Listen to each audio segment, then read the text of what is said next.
Hi friends, welcome to Jeeva's garden. இன்றைக்கி நம்ம என்னோடய கார்டனில் உள்ள இன்டோர் பிளான்ட்லாம் பார்க்கலாம். பாருங்கள், இது ஃபீலோடென்ட்ரானில் ஒரு வெரைட்டி. இது பெகோனியா. பாருங்கள், இது இசட் பிளான்ட்டு. இது அலோகேசியா. இது ஆஸ்பராகஸ் கிராஸ். இது டாங்கிள் ஹார்ட்.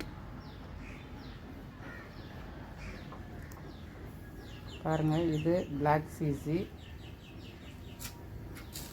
இது கொஞ்சம் கலேடியம் வெரைட்டி.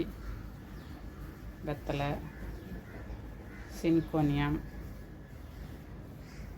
இந்த வீடியோ பிடிச்சிருந்தனா லைக் பண்ணுங்கள், ஷேர் பண்ணுங்கள், சப்ஸ்கிரைப் பண்ணுங்கள். தேங்க்யூ.